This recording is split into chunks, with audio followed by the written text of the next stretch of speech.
But is Dusk the best retro-style first-person shooter ever? Maybe, let's see. Dusk is a 2018 game developed by David Szymanski, and it's divided in 3 episodes, where we take the role of a nameless hunter who, after hearing rumors of hidden riches within a sealed town, gets apprehended by the town denizens, brought to a secluded farmhouse, and propped onto a meat hook. The game is divided in 3 episodes, from which I will briefly spoil episode 2 and 3 and half of the episode 1.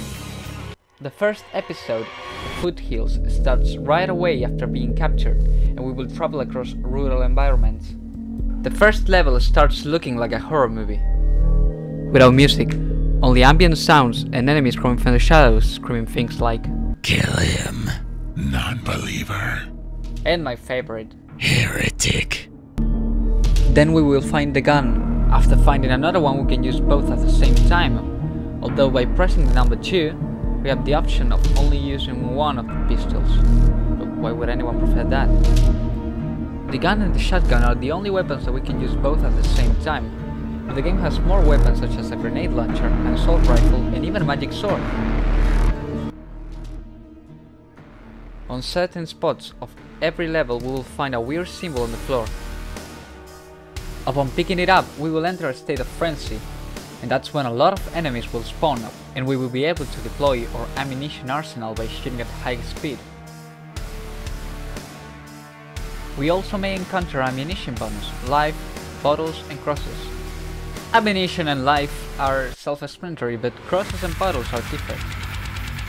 Bottles will increase our morale, which is how much armor the player has, with a maximum of 200. Be careful with this, because drinking a lot of bottles will apply the intoxicating effect. We make our way through the farm and get into some weird steamwork where we find our precious double-barrel shotgun, called the Super Shotgun in the game. And isn't it the most beautiful gun ever? Look at it go! We will also find a hunting rifle, useful to reduce the amount of enemies coming for us from a safe distance, and also to get rid of those annoying guys shooting from the rooftops. After playing around with our new weapons, we will then be taken to a possessed military base in the facilities, and finally into an alternative reality in the Nameless City, a place full of eldritch creatures that produce sounds that make me feel anxious. Like this. Or this. Now let me ask you a question.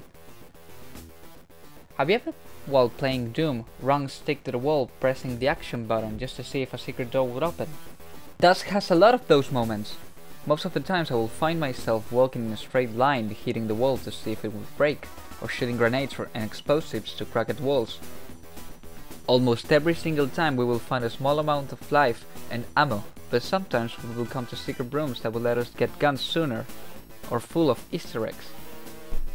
This, however, is not a problem, since most of the joy of finding secrets in this type of games is not the secret itself, but the fact that we found it, fitting our need of completion, so it kinda works anyway.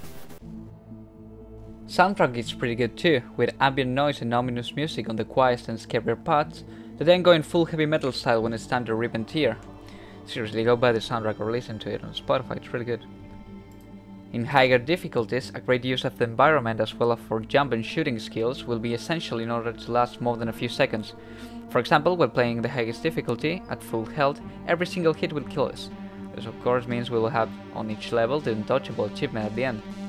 And speaking of which, at the end of each level we will receive a screen mocking all of our secret finding abilities, and also a list with special achievements which are Completionist, which is just getting 100% of the level.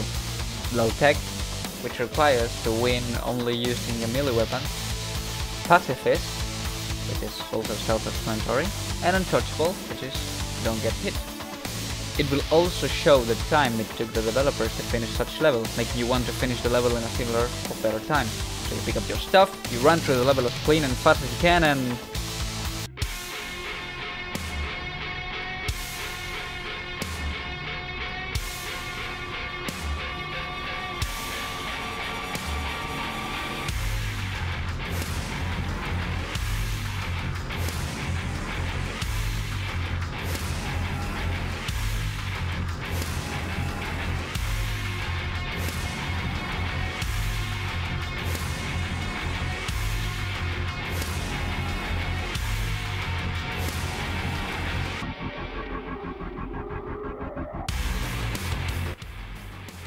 You know what? I take back what I said about this game. This game is